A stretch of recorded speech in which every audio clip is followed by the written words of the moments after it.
الحمد لله نحمده ونستعينه ونستغفره ونؤمن به ونتوكل عليه ونعوذ بالله من شرور أنفسنا ومن سيئات أعمالنا من يهده الله فلا مضل له ومن يضلله فلا هادي له ونشهد أن لا إله إلا الله وحده لا شريك له ونشهد أن سيدنا ومولانا محمدا عبده ورسوله أما بعد فقد قال الله تبارك وتعالى بعد أعوذ بالله من الشيطان الرجيم بسم الله الرحمن الرحيم ما كان محمد أبا أحد من رجالكم ولكن رسول الله وخاتم النبيين وكان الله عليما حكيما وقال تعالى اليوم أكملت لكم دينكم وأتممت عليكم نعمتي ورضيت لكم الإسلام دينا وقال النبي صلى الله تعالى عليه وسلم إن الرسالة والنبوة قد انقطعت أو كما قال صلى الله تعالى عليه وسلم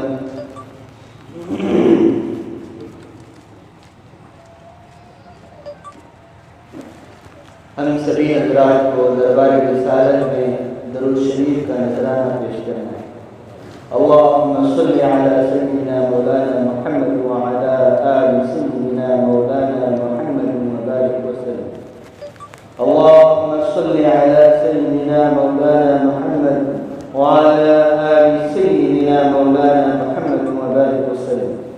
اللهم صل على سيدنا مولانا محمد وعلى آل سيدنا مولانا محمد وبارك وسلم. اسٹیج پر رونق افروز علماء کرام اور عمائدین شہر اور حاضرین جلسہ، میرے محترم بزرگان دین اور نوجوانان اسلام اور معزز خواتین،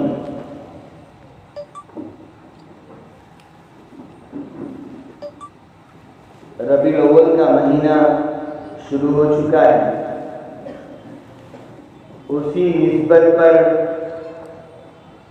حضور پاک صلی اللہ علیہ وسلم کی سیرت اور آپ کی تعلیمات کی روشنی میں ہمیں زندگی گزارنے کا صحیح سلیقہ اور طریقہ مل جائے، اس بنیاد پر ہم یہاں پر جمع ہوں.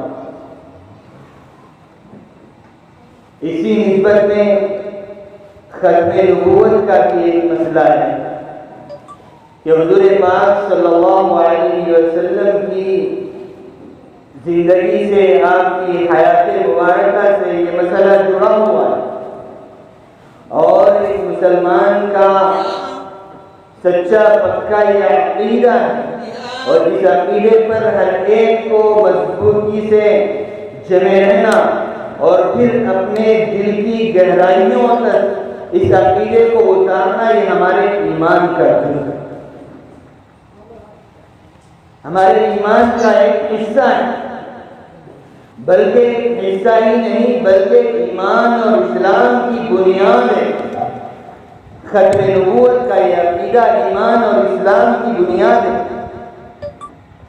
لکھتا ہوں خون دل سے یہ الفاظ احمری، لکھتا ہوں خون دل سے یہ الفاظ احمری، بعد رسول ہاشمی کوئی نبی نہیں.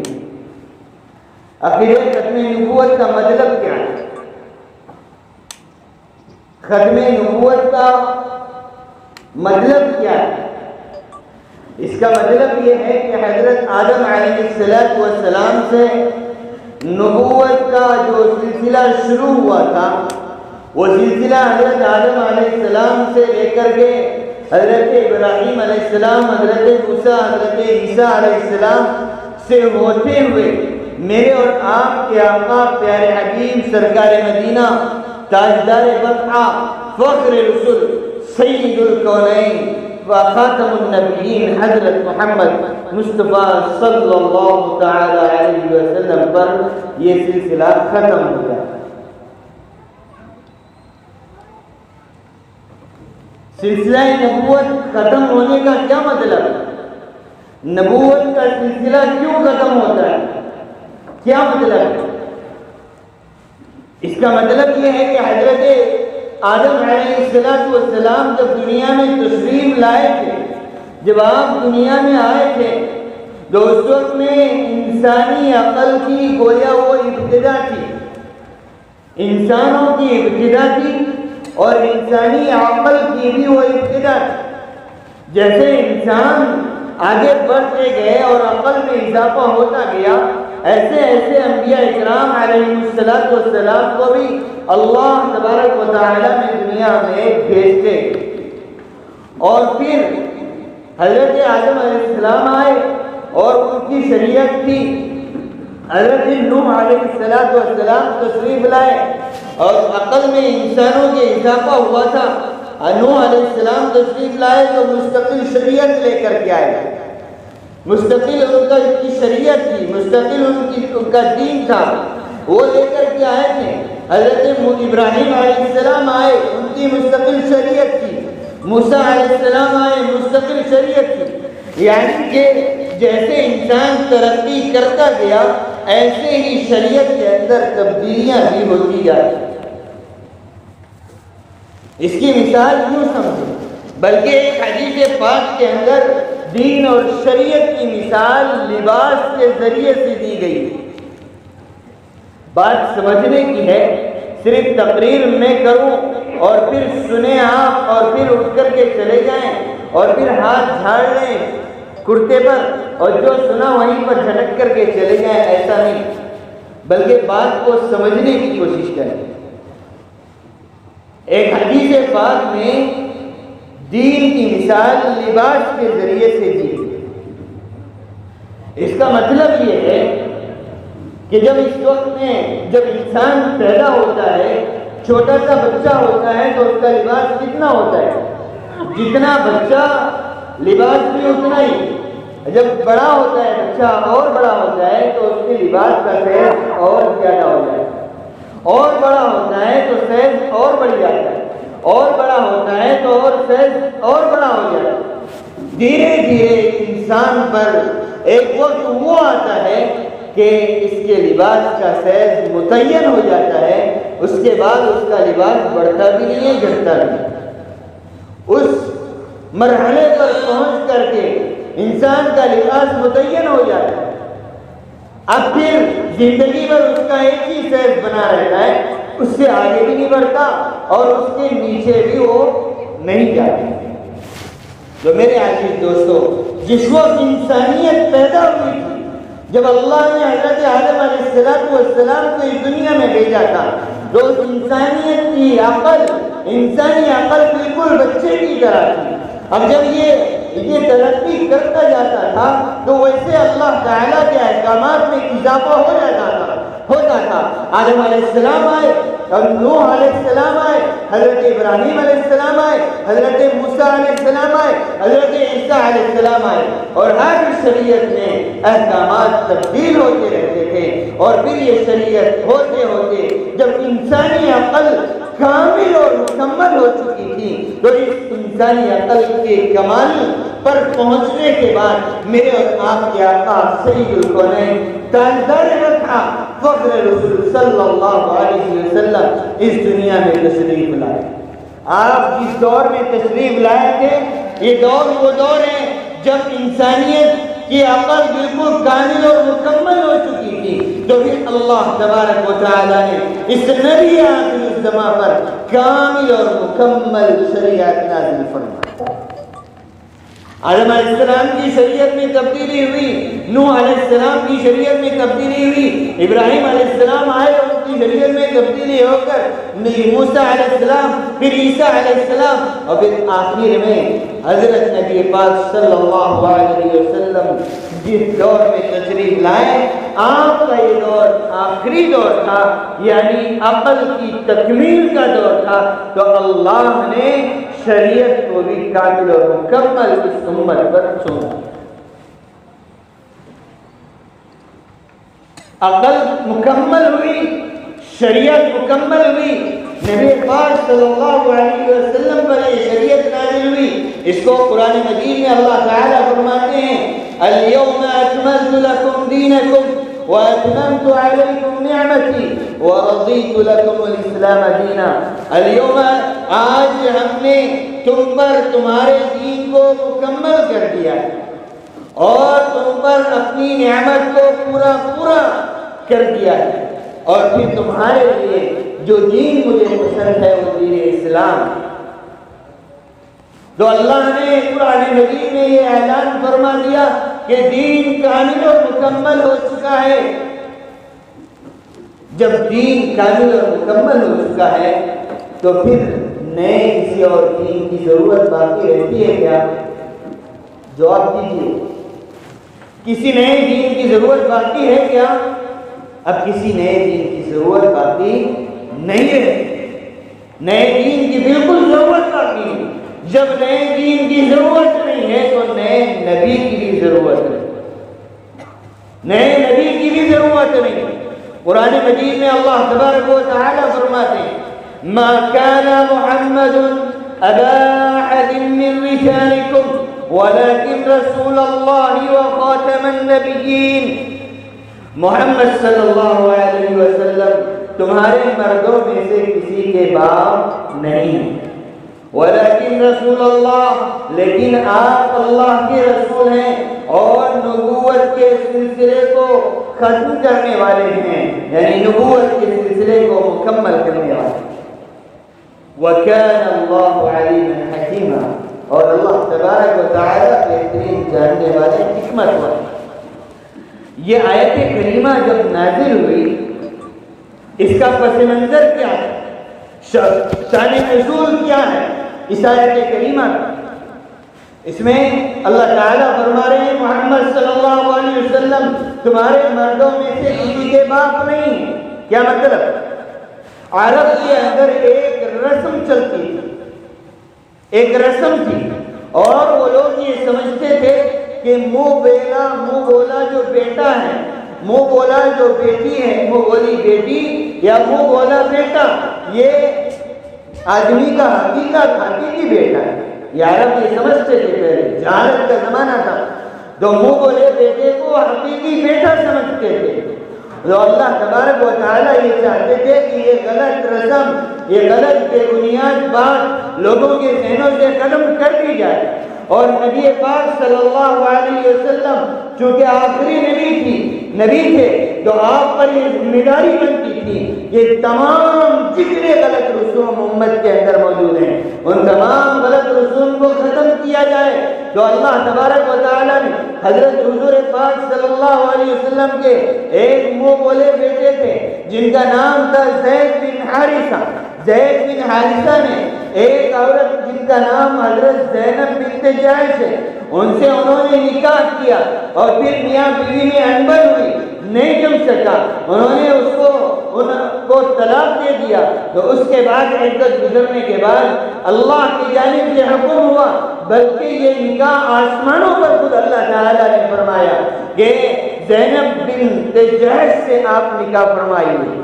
یہ نکاح ہوا تو لوگوں کے درمیان میں جاہلیت کا زمانہ تھا، لوگوں میں چیمگیاں چالو ہو گئی کہ محمد نے تو اپنی بہو سے شادی کر لی، محمد نے تو اپنی بہو سے شادی کر لی۔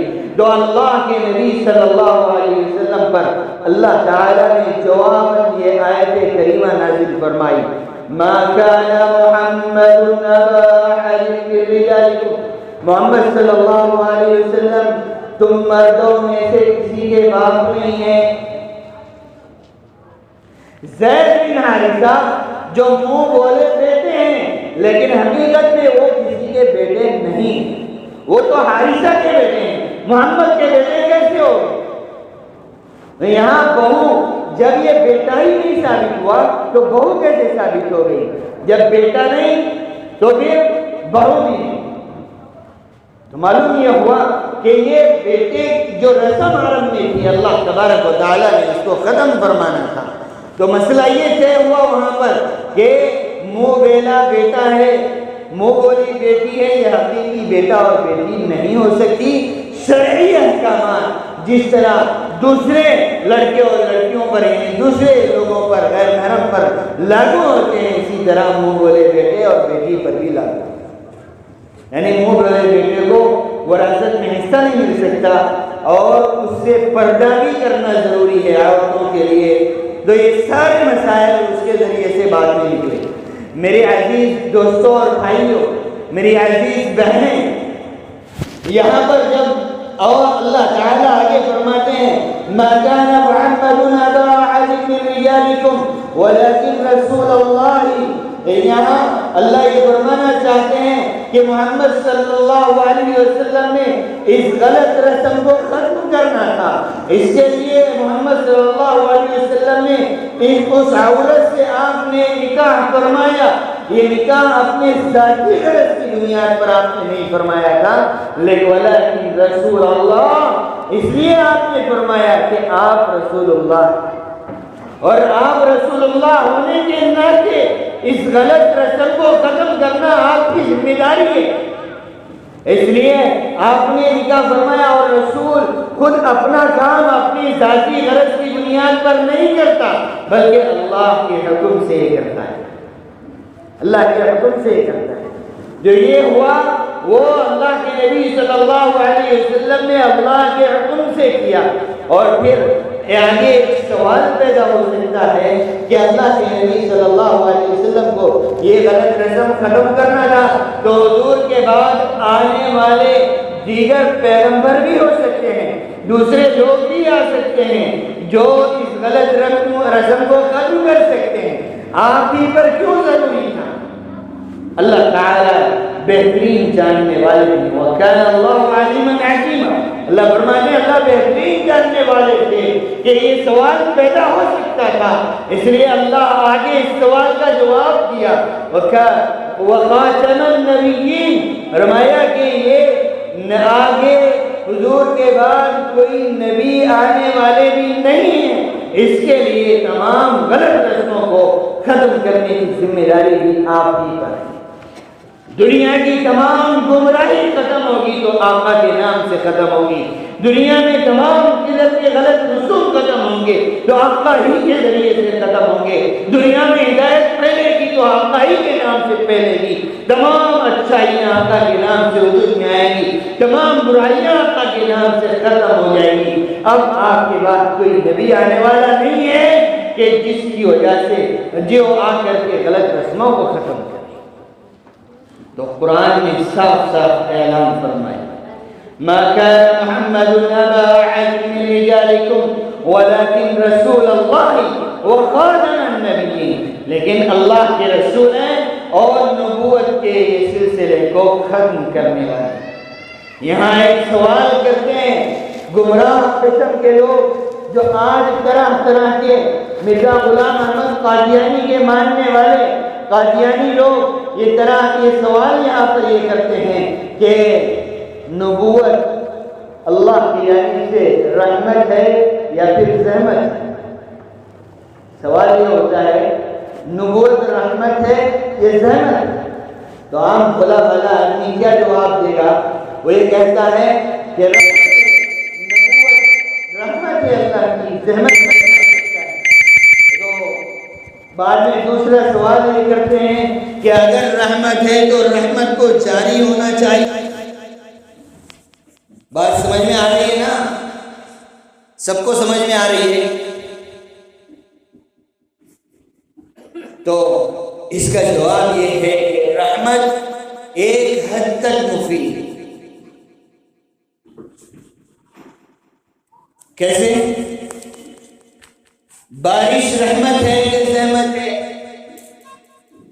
بارش رحمت ہے. بارش کب تک رحمت ہے؟ ایک حد تک بارش ہوگی، جتنی ضرورت ہے اتنی بارش ہوگی تو پھر رحمت ہے. ضرورت سے زائد بارش ہو جائے گی تو پھر کیا ہوگا؟ سیلاب ہمارے آنکھوں کے سامنے ہے. سیلاب کو کوئی رحمت سمجھتا ہے؟ اللہ کی حد سے زیادہ بارش ہو گئی. صاحب اس سال بارش زیادہ ہوئی، اس کی وجہ سے فصل خراب ہو گئی. بارش زیادہ ہوئی، اس کی وجہ سے مرچیاں خراب ہو گئی، کپاس خراب ہو گئی. کیوں؟ بارش زیادہ ہو گئی. تو یہ رحمت کہاں ہوئی؟ میرے دوست، ہر وہ چیز جو اللہ ایک حد تک ہوگی تو وہ رحمت ہوگی، حد سے بڑھ جائے گی تو پھر وہ رحمت نہیں رہے گی، اللہ کا عذاب بن جائے گی. اسی طرح نبوت بھی رحمت ضرور ہے، لیکن وہ رحمت کا سلسلہ میرے اور آپ کے آقا صلی اللہ علیہ وسلم پر مکمل ہو چکا ہے. اگر اس کو آگے بڑھاؤ گے تو پھر یہ زحمت بن. قرآن میں جیسے میں نے صاف صاف کہہ دیا، جب دین ختم، دین کامل اور مکمل ہو گیا تو پھر دین ختم، نبوت کا سلسلہ ہے. دین کامل اور مکمل ہے تو پھر نبوت کا سلسلہ بھی آقا صلی اللہ علیہ وسلم پر کامل اور مکمل ہو گیا ہے. یہ سلسلہ ختم ہو چکا ہے. جیسے قرآن کریم اللہ کے جانب سے نازل ہونے والی آخری کتاب ہے. یہ دین آخری دین ہے، قرآن آخری کتاب ہے. اسی طرح نبی پاک صلی اللہ علیہ وسلم بھی آخری نبی ہیں. آپ کے بعد کوئی اور نبی آنے والا نہیں ہے، جسے اللہ تبارک و تعالیٰ نے قرآن میں فرمایا، یا ایھا الناس قل یا ایھا الناس انی رسول اللہ الیکم جمیعا. اے لوگو، میں ساری تم سب کے جانب، جو آج موجود ہیں اور جو قیامت تک آنے والی امت ہے، ان سب کے جانب بھیجا ہوا رسول اللہ علیکم جمیعا. جب آپ نبی ہیں اور جب سے آپ ہیں اور قیامت تک نبی ہیں تو بھی درمیان میں کسی اور نبی کی بالکل بھی ضرورت باقی نہیں رہتی ہے. اللہ کے نبی صلی اللہ علیہ وسلم نے حدیث شریف میں فرمایا، انما مثلی ومثل الانبیاء من قبلی، کہ میری مثال اور مجھ سے پہلے آئے ہوئے انبیاء کرام کی مثال ایسی ہے جیسے ایک شخص نے ایک گھر بنایا اور پھر گھر کو مکمل بنایا، اور لیکن بہت خوبصورت گھر بنا ہوا ہے، لیکن ایک اینٹ کی جگہ اس میں خالی، ایک اینٹ کی جگہ اس میں خالی ہے. پیارے حبیب صلی اللہ علیہ وسلم فرماتے ہیں، لوگ آتے ہیں اور اس گھر کو دیکھتے ہیں اور اس کی بناوٹ پر رشک کی نگاہ سے اس کو دیکھتے ہیں، اور پھر یہ کہتے ہیں کہ ایک اور اینٹ اس میں آ جاتی تو پھر گھر کتنا شاندار نظر آتا. آقا صلی اللہ علیہ وسلم نے فرمایا، اس گھر کو مکمل کرنے والی وہ آخری اینٹ میں ہوں.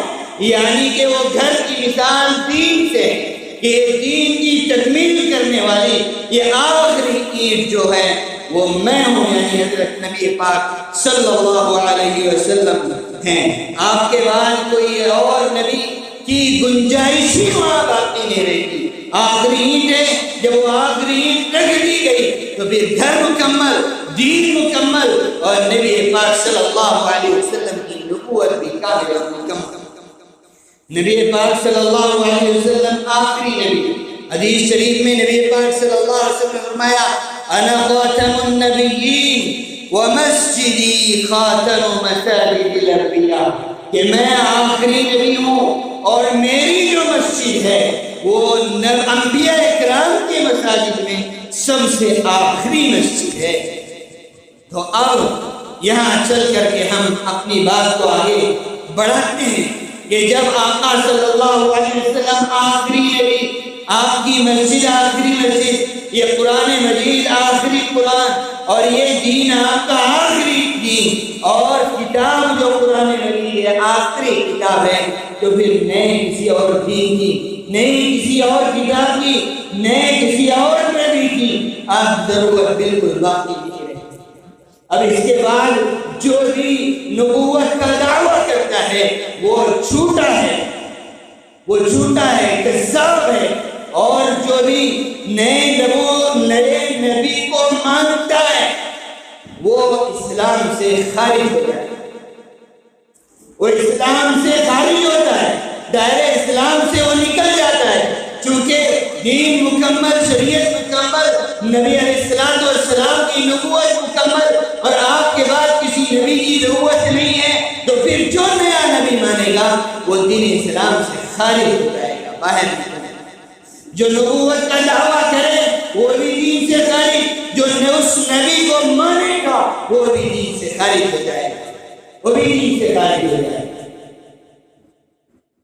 تو میرے عزیز دوستوں اور بزرگوں، نبی پاک صلی اللہ علیہ وسلم نے فرمایا ان الرسالۃ والنبوۃ قد انقطعت، کہ رسالت اور نبوت ختم ہو چکی، رسالت اور نبوت ختم ہو چکی ہے، فلا نبی بعدی ولا رسول، فلا رسول بعدی ولا نبی، نیا میرے بعد کوئی رسول بھی نہیں آئے گا، کوئی نبی بھی نہیں آئے گا۔ میرے دوستوں اور بزرگوں، یہ بنیادی عقیدہ ہمارا ہے اسلام کا۔ جیسے اللہ کو کوئی شخص مانتا ہے اور اس کو وحدہ لا شریک نہیں مانتا تو وہ مسلمان نہیں ہو سکتا۔ اللہ کو مانتا ہے لیکن یہ نہیں مانتا کہ اللہ ایک ہے، وہ اکیلا ہے، اس کا کوئی شریک نہیں ہے، ساتھی نہیں ہے، یہ نہیں مانتا۔ جیسے دنیا بھر کے چیزوں کو اپنا معبود بناتا ہے، اللہ کو بھی مانتا ہے تو وہ مسلمان نہیں ہو سکتا۔ اسی طرح جو نبی پاک صلی اللہ علیہ وسلم کو مانتا ہے، محمد رسول اللہ کو مانتا ہے، لیکن نبی کو آخری نبی نہیں مانتا ہے، وہ بھی اسلام میں نہیں رہ سکتا۔ اللہ کو مان کر وحدہ لا شریک نہ ماننے والا مسلمان نہیں ہو سکتا۔ اسی طرح رسول اللہ کو مان کر کے حضور کو خاتم النبیین نہیں مانتا، آخری نبی نہیں مانتا، وہ بھی مسلمان نہیں ہو سکتا، وہ بھی مسلمان نہیں ہو سکتا۔ میرے دوستوں، آج کے اس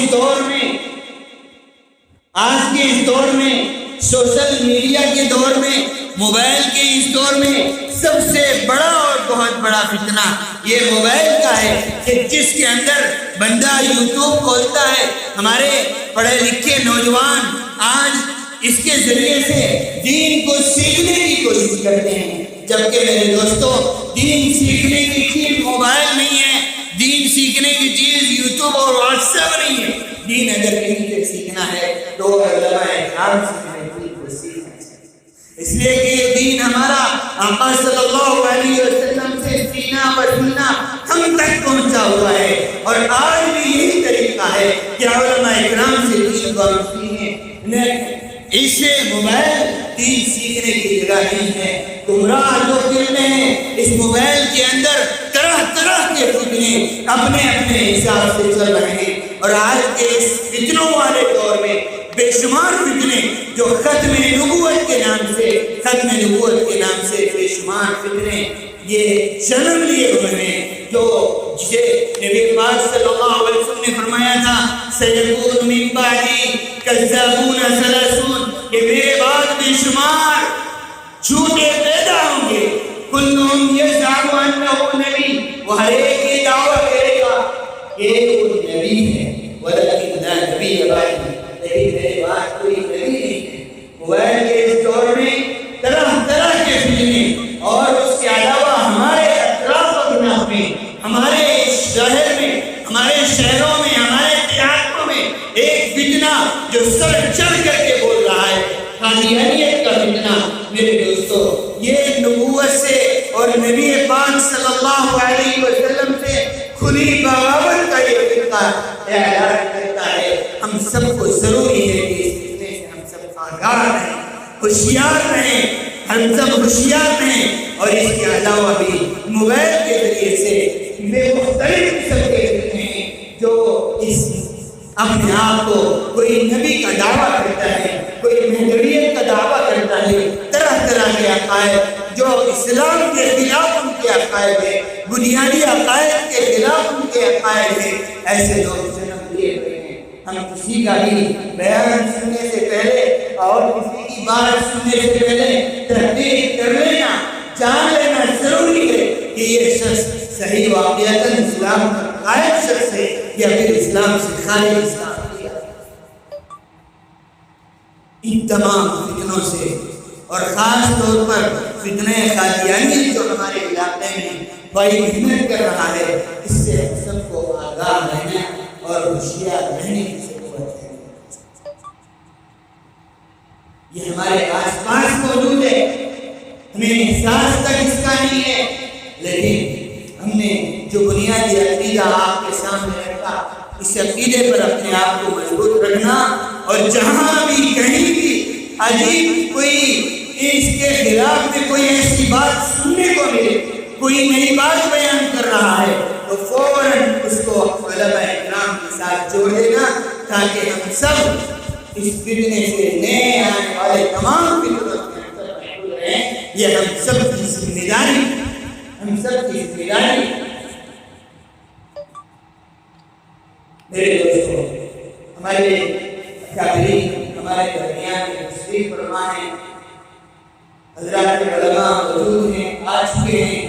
میں مزید اپنی بات کو لمبی کیے بغیر بس اس عقیدے پر حساسیت کو سمجھاتے ہوئے، یہ عرض کرتے ہوئے کہ اس عقیدے کو اپنے ذہن کی اور دل اور دماغ کی گہرائیوں میں اتار کر کے اپنے ایمان کو مضبوطی سے تام کر کے حضور پاک حضرت نبی پاک حضرت محمد مصطفیٰ صلی اللہ علیہ وسلم کے سچے عشق کو اپنے دل میں پیدا کر کے پھر آپ کے بعد کوئی بھی اس طرح کی باتیں کرتا ہے، غلط عقائد امت کے درمیان میں بیان کرتا ہے، تو اس کو پیروں میں روکتے ہوئے ہم ایمان پر جیئیں گے اور انشاءاللہ ایمان پر رہیں گے۔